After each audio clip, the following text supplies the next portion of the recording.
नमस्कार, प्रणाम। मैं हूँ राजा राम त्यागी और आप देख रहे हैं फक्कड़ न्यूज। इस समय हमारे साथ में मौजूद हैं विश्व हिंदू परिषद विधि प्रकोष्ठ के जिला अध्यक्ष सुल्तानपुर और क्षत्रिय कल्याण परिषद के प्रदेश अध्यक्ष उत्तर प्रदेश और जनपद सुल्तानपुर के जिला सत्र न्यायालय के वरिष्ठ अधिवक्ता अरविंद कुमार सिंह उर्फ राजा साहब। सर, आपका फक्कड़ न्यूज में बहुत स्वागत करते हैं। प्रणाम प्रणाम। सर, हमने अभी सुना है कि आपने एक जनहित याचिका दायर की है हाई कोर्ट में। वो क्या है, कैसा है सर? देखिए, जो कादीपुर में क्रिमिनल कोर्ट्स के गठन के लिए कुछ जो पेंडिंग फाइल्स थी वो ट्रांसफ़र्ड हुई हैं, तो उसी के अगेंस्ट हम लोगों ने मैंने व्यक्तिगत रूप से एक PIL फाइल किया है माननीय उच्च न्यायालय में, जिसमें सेक्शन 11 CRPC में जो ये है कि क्रिमिनल कोर्ट्स का गठन या किसी भी कोर्ट का गठन कहाँ कैसे होगा। तो चूँकि मेरे विचार में वो जो है जो सेक्शन 11 का मैंडेटरी प्रोविज़न है उसका अनुपालन नहीं किया गया है, और जो नोटिफिकेशन स्टेट गवर्नमेंट का आया था वो केवल सिविल कोर्ट्स के लिए आया था, और जबकि क्रिमिनल कोर्ट्स भी भेज दी गई हैं। तो उसके अगेंस्ट में लिटिगेंट्स के हित को ध्यान में रखते हुए एक PIL फाइल की गई है, जिसमें ऑनरेबल चीफ जस्टिस साहब स्वयं बैठे थे बेंच में और उन्होंने पार्ट हर्ड किया है, और अग्रिम सुनवाई के लिए फाइनल हियरिंग के लिए वो 13 मई या उस वाली वीक में वो पेंडिंग है। फॉर एग्जाम्पल एक छोटा सा उदाहरण आपको दे रहे हैं कि जनहित में कैसे सर? जनहित में इसलिए कह रहा हूँ क्योंकि मैं अधिवक्ताओं की हित की नहीं, पहले लिटिगेंट्स के हित की बात कर रहा हूँ, मुक्किल के हित की बात कर रहा हूँ कि सपोज़ कि 7 साल के छोटे ऑफेंसेस जैसे हैं, तो उनको हम लोग अपने मजिस्ट्रेट कोर्ट में 12 बजे सरेंडर करते हैं, 2 बजे हमारी सेशंस कोर्ट से जो है वो इंटरिम बेल ग्रांट हो जाती है, जैसा कि सर्वोच्च न्यायालय की मंशा के अनुरूप।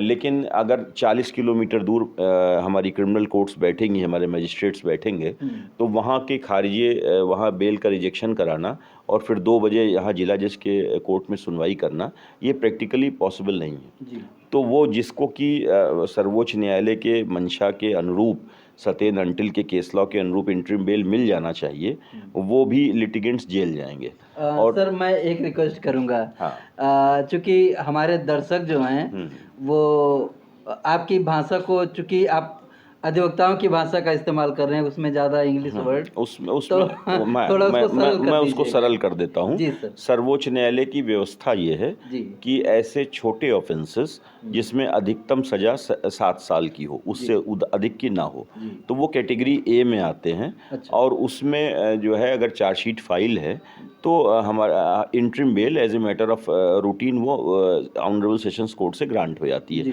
जैसे सेक्शन 308 हुआ, ये 308 में भले ही ऑफेंस में कुछ भी हो, एविडेंस कुछ भी हो, मगर मैक्सिमम इम्प्रिजनमेंट 7 ईयर है। तो लंदन मजिस्ट्रेट के यहाँ हम लोग सरेंडर करते हैं, सेशंस कोर्ट में 2 बजे बेल हो जाती है।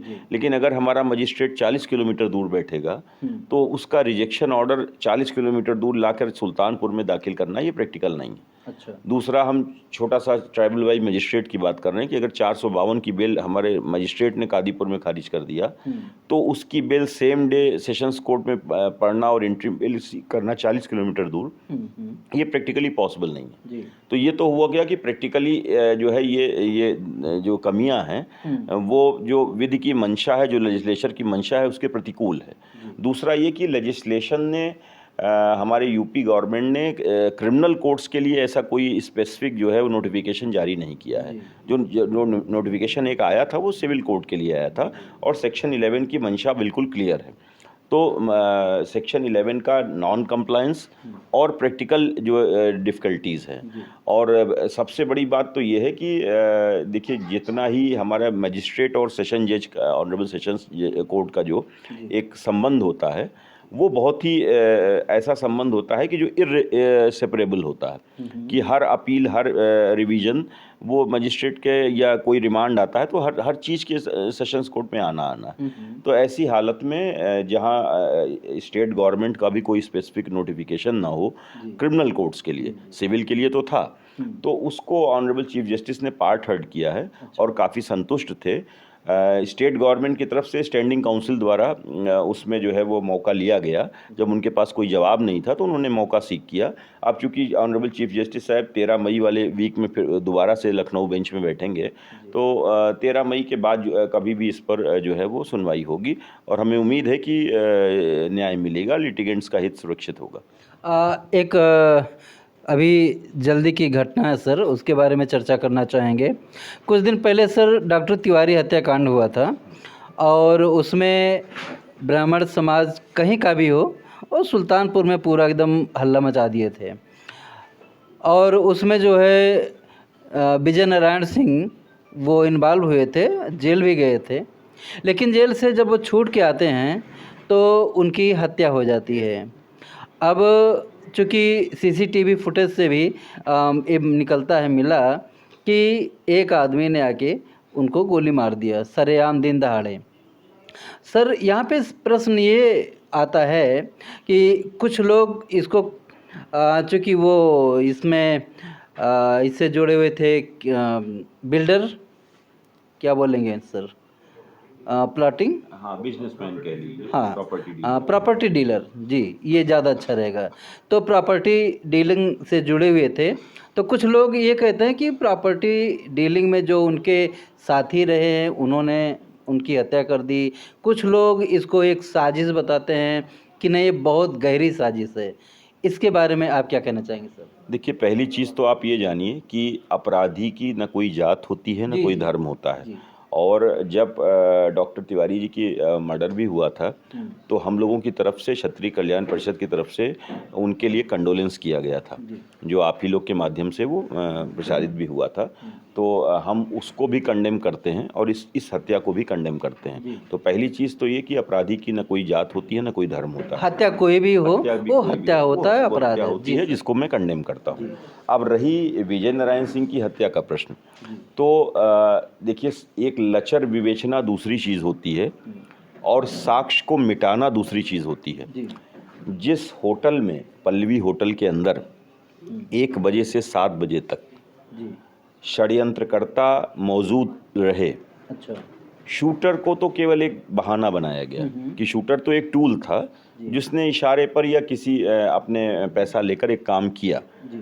लेकिन सवाल ये है कि जो 1 बजे से 7 बजे तक पल्लवी होटल के अंदर सीसीटीवी कैमरे लगे हुए हैं और एक नहीं 4-5 कैमरे लगे हुए हैं। अच्छा, उसके भी प्रमाण मिले? उसमें हैं, वो हैं, बिल्कुल हैं। और वो सारे कॉन्स्पिरेटर जिन्होंने आपराधिक षड्यंत्र रचा था, वो सभी 1 बजे से 7 बजे तक वहाँ मौजूद रहे हैं और उन्होंने जिस जिस नंबर पे कॉल किए हैं वो सारी कॉल डिटेल्स और कॉल लोकेशन और पल्लवी होटल के अंदर की सीसीटीवी फुटेज, क्योंकि जैसे मैं एक उदाहरण दे रहा हूँ कि अमरमणि त्रिपाठी जी को यहाँ से सुप्रीम कोर्ट तक सजा हुई, पर जब मर्डर हुआ था गोरखपुर में तो वो थे लखनऊ में, पर वो आपराधिक षड्यंत्र में उनको दोषी पाया गया और उनको सुप्रीम कोर्ट तक सजा हुई।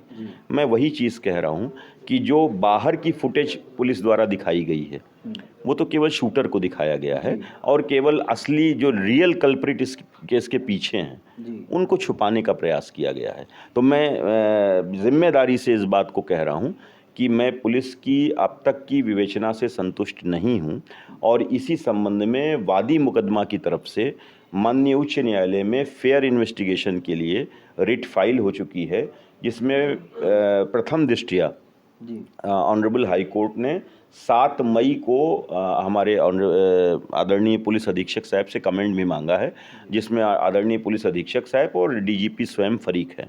तो अगर विवेचना में लचर विवेचना पाई गई या अगर ये पाया गया कि साक्ष्य को किन्हीं पुलिसकर्मियों द्वारा नष्ट किया गया, जो पल्लवी होटल के अंदर लगे सीसीटीवी कैमरे थे जिसमें अब साजिशकर्ताओं की पूरी फुटेज है, तो माननीय उच्च न्यायालय इसको संज्ञान में लेगी और फिर दोषी पुलिस कर्मचारियों के खिलाफ भी कार्रवाई की जाएगी। चूँकि सर आप क्षत्रिय कल्याण परिषद के प्रदेश अध्यक्ष हैं विधि प्रकोष्ठ के, तो आप क्या कर रहे हैं इसमें? देखिए, क्षत्रिय समाज का छत्र होता है और हमारे लिए सदैव मैं कहूँगा ब्राह्मण पूज्य रहे हैं और रहेंगे, और सभी, केवल ब्राह्मण की बात मैं नहीं करता, मैं हमारे लिए क्षत्रिय समाज के लिए हम एक समाज का छत्र है, तो हम हमेशा न्याय की बात करते हैं। डॉक्टर तिवारी की जब हत्या हुई थी तो भी मैंने कंडोलेंस किया था, हम लोगों ने अपना दुख व्यक्त किया था, और विजय नारायण की हत्या हुई तो भी हम लोगों ने अपना दुख व्यक्त किया है। हम किसी को फर्जी फंसाना नहीं चाहते और हम किसी को एक रियल कल्प्रिट को बचने नहीं देंगे। जो एविडेंस आती है, हमारी केवल इतनी मांग है कि फेयर इन्वेस्टिगेशन, जो फुटेज हो इस पल्लवी होटल के अंदर लगे कैमरे में जो फुटेज है वो लाई जाए, जो कॉल लोकेशन है वो लाई जाए, जो कॉल डिटेल्स है वो लाई जाए। अपराधी बड़े से बड़ा हो वो कानून के सामने आना चाहिए, उसको सज़ा मिलनी चाहिए। किसी फर्जी आदमी को हम लोग फंसाना नहीं चाहते, पर फेयर इन्वेस्टिगेशन की मांग करते हैं। जी, एक बिंदु पर और चर्चा करना चाहेंगे सर, क्योंकि 2024 का लोकसभा का चुनाव एकदम सिर पर आ गया है और उसका नामांकन सब कुछ जल्द होने वाला है और सभी पार्टियां जो हैं वो अपने अपने प्रत्याशी मैदान में उतार चुकी हैं। एनडीए गठबंधन से बीजेपी ने सिटिंग सांसद मेनका गांधी को उतारा है और इंडिया गठबंधन से चूँकि सपा के खाते में आई है तो सपा ने तो यहाँ पे ये दो प्रत्याशी यहाँ पे मैदान में है सर। यूँ कहें कि एक बार भीम निषाद यहाँ पे आए और फिर उनका टिकट कटा, फिर रामभुआल निषाद आए और रामभुआल निषाद भी अपना प्रचार कर रहे हैं। इसके बाद में ऐसा सुना गया है कि ताहिर खान जो विधायक हैं वो भीम निषाद को फिर से लेके गए और अखिलेश यादव ने ताहिर खान को कहा कि जाओ इनको सुल्तानपुर की बढ़िया मिठाई खिलाओ। इसका आशय ये था कि उनको भी चुनाव मैदान में यहाँ पे लड़ना है, हो सकता है उनका टिकट भी कट जाए रामभुआल निषाद का। लेकिन अभी दोनों प्रत्याशी यहाँ पे वोट मांग रहे हैं और तीसरे दल के रूप में जो बहुजन समाज पार्टी है वो अकेले दम पर चुनाव लड़ने के लिए मैदान में वो भी उदयराज वर्मा को उतार दिया है। तो इन तीनों पार्टियों में क्या लगता है सर कि इस बार जीतने के चांसेस किसके, कुछ समीकरण क्या हैं? देखिए, दो फैक्टर्स हैं जी। एक तो कैंडिडेचर की बात आप करेंगे जी। तो जहाँ तक कैंडिडेचर की बात है, आदरणीय सांसद मेनका गांधी जी ने जो इनका पिछला कार्यकाल रहा है जी। मैं समझता हूँ, मैं जिम्मेदारी से कह सकता हूँ कि इन्होंने अच्छा कार्य किया है और इनका पिछला कार्यकाल जनता को एक मौका देना चाहिए कि जो काम छूटे हुए हैं वो अगले कार्यकाल में ये उसको और अच्छे ढंग से कर सकें। तो मैं समझता हूँ कि मेनका जी का कैंडिडेचर जितने भी प्रत्याशी लड़ रहे हैं उसमें सबसे बेटर है। अब आते हैं पॉलिटिकल पार्टीज़ पर। जी। तो मैं किसी पॉलिटिकल पार्टीज़ पर व्यक्तिगत कोई टिप्पणी या कमेंट तो नहीं करूँगा, पर इतना ज़रूर कहूँगा कि जहाँ तक राष्ट्रीय हितों की बात है, अगर उत्तर प्रदेश को हमें केरल या बंगाल नहीं बनाना है, मैं इसलिए कह रहा हूँ कि शायद केरल और बंगाल में आज की तारीख में शायद हम सनातनी धर्म का एक झंडा भी लगाना हमारे लिए एक अपराध माना जाएगा। तो इसलिए हम किसी मुस्लिम भाई के विरोधी नहीं हैं, मेरे भी दोस्त मुस्लिम हैं, लेकिन हम उनका उतना सम्मान करते हैं। लेकिन इसका अर्थ ये नहीं है कि अगर देखिए, जो मैं व्यक्तिगत रूप से ये टिप्पणी ज़रूर करूँगा कि केरल और बंगाल में अगर आप संविधान की बात करते हैं तो आज वहाँ हमारे हिंदू भाई जो है वो अपने को असुरक्षित महसूस कर रहे हैं। अच्छा। तो ऐसी हालत को देखते हुए, वो राष्ट्रीय मुद्दे को देखते हुए यशस्वी हमारे मुख्यमंत्री योगी आदित्यनाथ जी ने कम से कम लॉ एंड ऑर्डर को कुछ हद तक तो कंट्रोल किया ही है, अगर नॉट 100% तो काफ़ी कंट्रोल किया है। और दूसरी चीज़ है कि जहाँ तक नेशनल लेवल का सवाल है, मैं समझता हूँ कि नरेंद्र मोदी साहब से अच्छा प्रधानमंत्री जिसने आज भारत को कम से कम एक वर्ल्ड लेवल पे टॉप 5 में लाके खड़ा कर दिया है, तो जिनसे हमें बहुत उम्मीदें हैं। तो मेरा व्यक्तिगत रूप से मानना है कि मेनका जी के कैंडिडेचर को देखते हुए और राष्ट्रीय मुद्दों को देखते हुए, हालांकि चूंकि मैं क्षत्रिय समाज से हूँ, कुछ ऐसा न्यूज़ आ रही है कि हमारे भाइयों में काफ़ी रोष है, लेकिन मैं उन सभी से ये कहूँगा कि जो है आप अपने व्यक्तिगत हित को, नाराज़गी ठीक है, नाराज़गी थोड़ी कुछ मुद्दे पे हो सकती है, पर व्यक्तिगत हित से ऊपर आप राष्ट्र हित को देखिए। और मैं व्यक्तिगत रूप से आप सभी से, आपके माध्यम से, अपने सभी क्षत्रिय बंदियों से, अभी सभी जो है सिटीज़न से ये अनुरोध करूँगा, अच्छे कैंडिडेट को चुनें। और मेरी नज़र में आज भाजपा जो है वो देश के लिए सबसे बेहतर विकल्प है। जी, जैसे कि अगर भारतीय जनता पार्टी के लिए बात करें तो निषाद समाज और वर्मा समाज ये दोनों भाजपा का बेस उठ रहा है और निषाद प्रत्याशी और वर्मा प्रत्याशी के आने से वो बेस वोट लगभग खिसक रहा है। इस पर क्या कहेंगे जब खिसक गया तो? देखिए, मैं ऐसा बिल्कुल इसलिए नहीं मानता क्योंकि देखिए ये आपने बिल्कुल सही कहा कि हमारा जो निषाद भाई हैं और जो वर्मा भाई हैं वो भाजपा के एक पारंपरिक वोटर रहे हैं और उनका जो है निश्चित रूप से संबंध और भावनात्मक संबंध भी प्रभु श्री राम से लेकर आज तक हम लोग मानते आए जी, हैं। जी, जी। लेकिन जहाँ तक बात जातिगत समीकरण की है, जी। मैं इसको इसलिए नहीं मानता हूँ क्योंकि हमारे आदरणीय सोनू सिंह साहब भी चुनाव लड़े थे जी, जी। और अगर मैं तो मानता हूं कि अगर 20% ठाकुरों ने उनको वोट दे दिया होता तो शायद वो चुनाव ना हारते। हाँ, हाँ। तो ऐसा नहीं है कि जातिगत समीकरण पर चुनाव होंगे। पहले भी जनता ने राष्ट्रीय हित को सर्वोपरि माना है और मेरा मानना है कि आज भी जनता राष्ट्रीय मुद्दों को सर्वोपरि मानेगी और मेनका जी ने काम किया है, मैं समझता हूं कि उन्हें जीतना चाहिए। जनता में तो ये बात है सर, क्योंकि मैं तमाम ग्राउंड जीरो की रिपोर्टिंग लेता हूँ, तो जनता में ये बात है कि लोग चुनाव जीत करके वो दिल्ली जाते हैं, लेकिन मेनका गांधी ऐसी सांसद रही हैं कि वो दिल्ली से सुल्तानपुर आती रही हैं। इस बात की तो चर्चा है कि उन्होंने समय पूरा दिया लेकिन काम कम किया। इसके बारे में क्या? नहीं, देखिए ऐसा है कि काम कम किया मैं नहीं मानता, काम किया है पर हाँ, सारे काम पूरे नहीं हुए हैं। इसीलिए मैंने कहा कि जनता को एक मौका उनको और देना चाहिए कि जो काम अधूरे हैं उसको वो अगले कार्यकाल में पूरे कर सकें।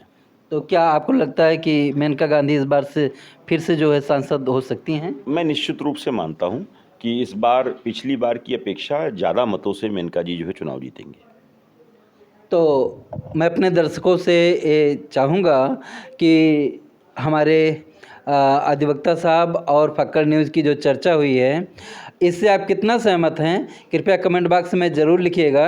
अगर आप चैनल पर नए हैं तो फक्कड़ न्यूज़ को ज़रूर सब्सक्राइब कर लीजिएगा, जिससे ऐसे बहुत सारी खबरें और लेटेस्ट न्यूज़ आपको मिलती रहे हमेशा। और हाँ, खबर को लाइक, कमेंट और शेयर ज़रूर करें। बहुत बहुत धन्यवाद।